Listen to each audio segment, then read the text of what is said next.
Welcome to the Hall of Fame podcast. I'm looking forward to this episode. I think you'll enjoy it. But before our episode, as always, we always give you a quick news update. So here's kind of what's going on in the transportation industry, supply chain, logistics, whatever you want to call it. Obviously, since the China tariff has dropped from 145% to 30% for the next 90 days, but we believe that number will stay. You obviously have a backlog because no one was shipping anything at 145%. No one wanted to pay it. So two things were happening. People had shipped stuff, they would stick them in bonded warehouse. And there's an article on One Truck America. There's just a huge need for bonded warehouses right now because you don't pay the tariffs until you clear customs. So if you sit in a bonded warehouse, you can hold until the tariffs went down to 30 or so forth. So there's a huge need for that. Those were packed through the roof. Secondly, I think you're going to see a natural surge of people ordering, thinking maybe 90 days, the tariffs may go up if they don't strike a long-term deal. I don't believe there will, but I don't want you to bank on that.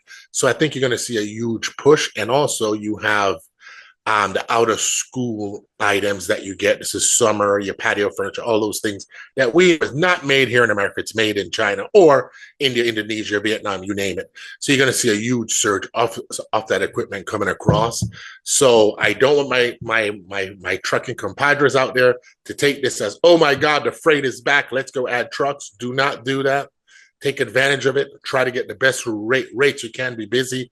But let's see how this sustains as the supply chain is now refilled. Because remember, you had go into some big box retailers and you were seeing shelves that were empty. So you first have to backfill that inventory and then you'll get back to your normal demand. So keep that in mind. Man, we put out an article, which I think is great, that talks about there's been a lot of vessel incidents as run ashore, some turned over. There's one turned over with hazardous material that's washed up in India. This is all on onetruckamerica.us. You can read these articles. I think it's important for you to read that. There's a lot of things going on, and I'm not really sure. I've never seen a string this bad since I've been tracking it of just incidents around container vessels, but it's out there. We also put out something about Waymo, I think, and the reason why I put it out about Waymo, Waymo are cars and not trucks. It's just as you go further into this autonomous driving. So Waymo, who, make sure I get this correctly, they're in Phoenix, San Francisco, Austin, and I think LA. And then they're going to some other cities. They have done 10,000 trips without a driver in the car. So I think not 10,000, 10 million. Without a driver in the car. I also have an article on One Truck America about that. So I think that's just tells you where the autonomous trucking industry is going. And we put out an article today written by one of our freelance writers that talks a little bit about the Aurora project, which continues to be a long haul trucking, autonomous, no driver in there, totally autonomous trucking enterprise. Unlike the ease logistics where the trucker is still in the truck, they have totally pulled the driver out. Now, they had paused that for a minute and put the driver back in. We're still waiting to find out if that's going to continue with a driver or without. Our writer said that they are probably going to pull it back out, but they needed to make some more runs in order to do that. Coming off Memorial Day, I think people are just getting back to work. A lot of news came going into Memorial Day. The Senate passed trying to overturn California's EV emission rules bill. I think that was important. There was a very serious accident that happened. The NTSB called it a call to action, and the accident happened because of lack of parking, and that becomes to be a huge issue in trucking. There's a huge lack of parking for trucks on the highway when they need to take their break. And it's a direct correlation of this accident and the driver not able to find somewhere to park and causing a serious accident. So with that, I'm going to really leave it there. There's a lot more information out there. Go to our online news magazine, consume the articles. We're putting out 5 to 8 articles a day, hidden news. If you're in the logistics space, there's just nowhere else to go. onetruck.us. And with that said, let's get to our episode of the Hall of Fame. Thank you.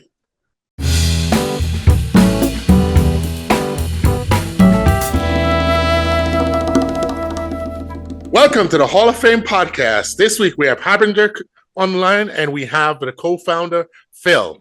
Phil is going to talk a little bit about what they have going. This company was started in 2021, and I think you'd be shocked how fast they have moved in such a short amount of time. So with that said, Phil, I will let you introduce yourself and we'll go from there. Phil? Yeah, thanks, Ken. My name is Phil Weicker. I'm the Chief Technology Officer and co-founder of Harbinger Motors. We are an electric and plug-in hybrid medium-duty truck manufacturer based in Garden Grove, California. Since 2021, so the company was founded about 4 years ago. Our focus has been on electrifying the medium-duty trucking segment. Essentially, I like to say that's everything from 5 to 15 tons. So larger than passenger cars, light duty trucks, vans, and everything smaller than long haul Class 8. So that's vocational vehicles, last mile delivery, middle mile delivery, box trucks, walk-in vans, aerial work platforms. Recreational vehicles are mostly medium duty trucking, and that's an interesting focus of ours as well. Yep. Tow trucks, school buses, shuttle buses, and everything in the DOT class 3 through 6 segment. We believe those are good candidates for electrification for many of our users. And we can bring significant operational savings to the folks who use those types of vehicles. Okay. Oh, all right. With that said, so I've noticed, and also we saw you guys at the ACT Expo last weekend. You guys have making chassis and you're making also complete vehicles. So what is your breakdown of how much you're making of each, like as a percentage? Is it mostly chassis, or is your 100 vehicles where you guys are focusing on? Yeah, so at the moment, our first product is a strip chassis. Yep. We thought that was the best way to get into the market. If we think about the passenger car world, people have been focused on what they call a skateboard, which is sort of the rolling chassis, the powertrain, the battery, the suspension, and that has been kind of a pipe dream for a lot of passenger car and light duty manufacturers. In trucking, essentially we've been doing something like a skateboard for a very long time. We've had something like a strip chassis for probably 40 years or more now. That's a great way for us to get started. We can focus all of our efforts on the differentiated aspects that make our vehicle different than an internal combustion traditional truck. And we can do that in a very capital efficient and quick to market way. So the first 100 vehicles that we built are those strip chassis. Okay. That'll be our first product for this year, and we will expand we'll expand to cab chassis and other products as we continue to grow. Okay, let's start. So can you, I don't know if you're that far along, can you share on what they're putting on your strip chassis? Can you share that today? I don't know if you can. Yeah, I would say our primary first 2 products are walk-in vans and last mile delivery vehicles for probably about half of our customer base. Yep. And then, as I mentioned, recreational vehicles are the other half as well. So both of those use cases are pretty important to us. So where do you, obviously I've seen the chassis, I've looked at it, I looked at it on YouTube, Manuel saw it in person. What do you think the next year will look like for you? Are you've hit 100? You guys ramping up production now? You guys expect to pump out 500, 1,000? What is kind of your 1 year, 2 year forecast? Yeah, I would say this year we're currently building at a rate of 4 a day. We plan to increase that. This year. Our forecast this year would be 1,000 to 2,000 chassis, and we will probably try to deliver 3 to 5 times that next year as we continue to grow. Have you talked to just in general when you think about the people? When I look back and I'm thinking about the podcasts I've had and the people I've wrote articles about, there's a lot of the last mile delivery people, whether it's Amazon themselves, whether it's the UPS, and that's a brawl within itself. We're not going to get into. Those guys are really looking hard at those electric medium-sized trucks. Have you? Are those people in your focus or in you having conversations with? Because when you just think about the footprint, Amazon has investing close to $1 billion in rural America final mile deliveries because they Yeah. want to take it themselves. So as the population of the United States, we drive 4 trillion miles a year. Yep. Um, Still, even with the penetration of e-commerce that we have today, 1 out of every 6 miles that we drive is to get goods. Yes. Shopping, or to get things that we need. Okay. So that's almost 800 billion miles of driving that we do as individuals, just to get the stuff that we need. Yeah. And probably about the same, another 800 billion miles, is associated with services that potentially in the future could come to you. Okay. So whether it's to, go get a haircut, go get your dog groomed, to go get your car washed, all of these, a lot of these services are moving to a model where they can come to you. Okay. And if we look at moving from, you doing that shopping trip in your personal vehicle to those goods or services coming to you, overwhelmingly, those goods and services are going to come in a medium duty truck.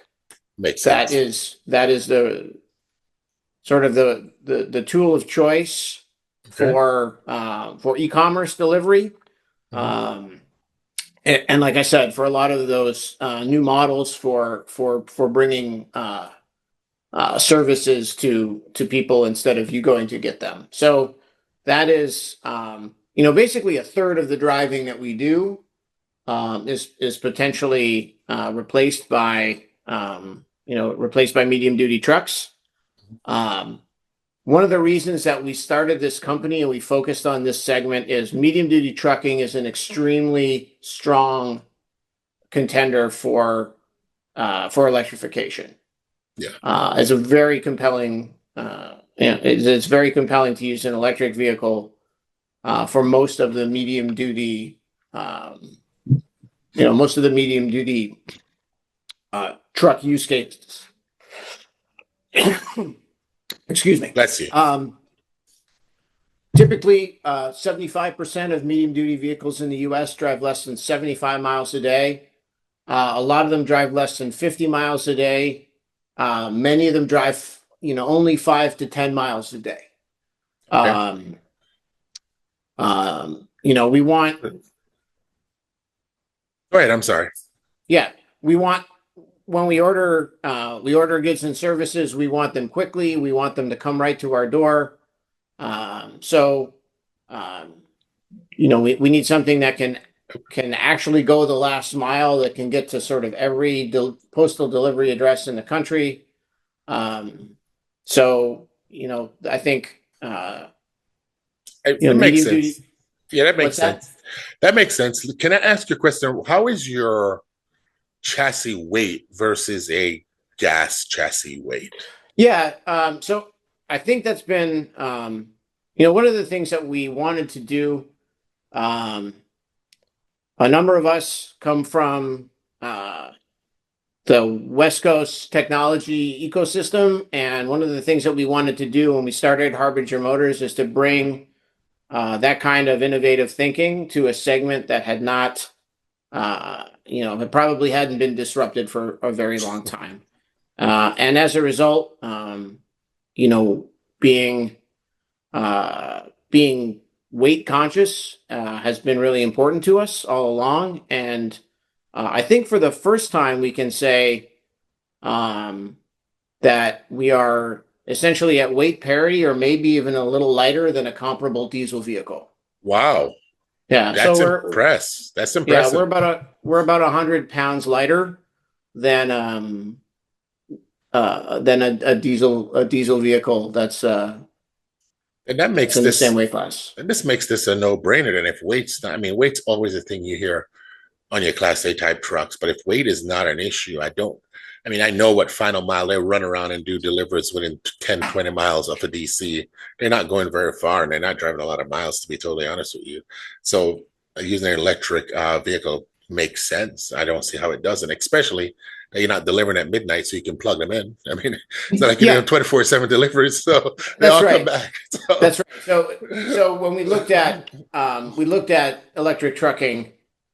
If you look at Class A trucking, where you're basically trying to drive, 1,000 miles a day, you mhm. want to be on the road, especially even with team drivers, you want to be on the road, 18 hours a day.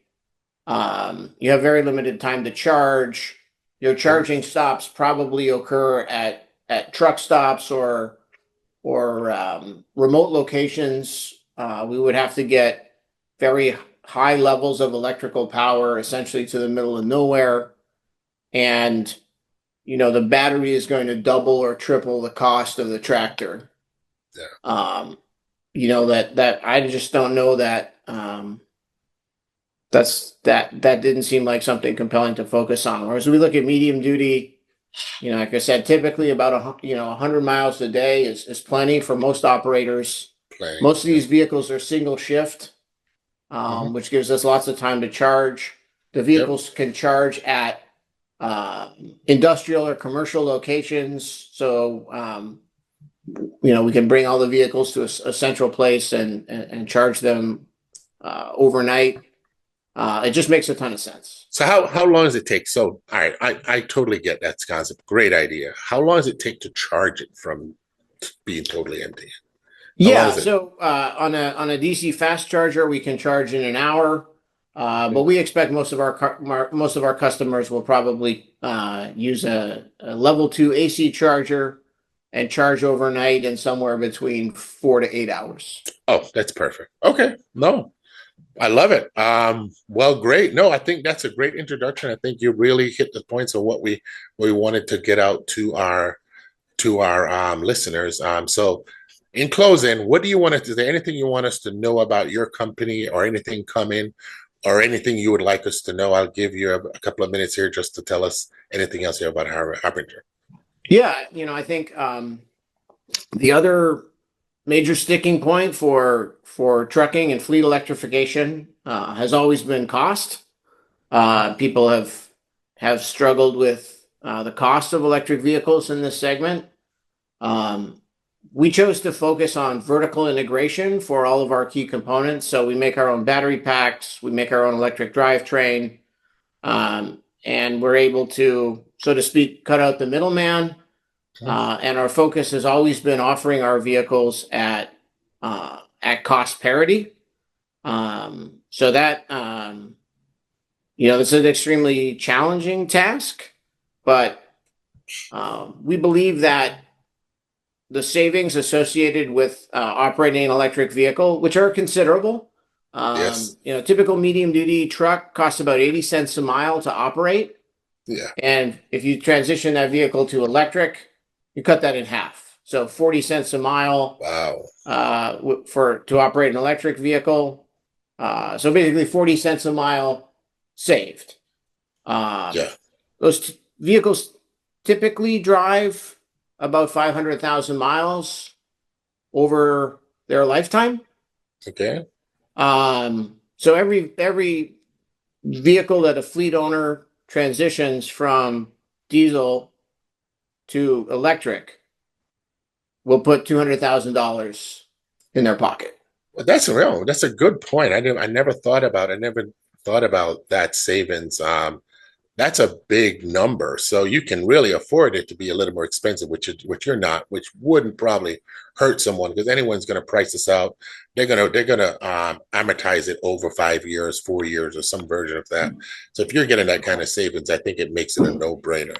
But if you're cost neutral going into it, I think they have a bigger no-brainer. So when are you actually going to, so you're getting to the point, because I see some, one last thing I want to cover, you are going to actually make your own delivery vehicle at some point? Our focus like I said, our first product is a strip chassis. I get that. Yeah. We'll focus on a cab chassis in the future. We want to work with the existing upfitter ecosystem And let them go. for delivery vehicles, for vocational vehicles, for RVs, Okay. and that's we That's think the wheelhouse. that's the right path for us at the moment. Okay. All right. Well, great. Well, Phil, thank you for coming on the Hall of Fame. I'm looking forward for this episode. We'll obviously let you know before it come out. And to our beautiful listeners out there, have a great day from the Hall of Fame podcast. Take care.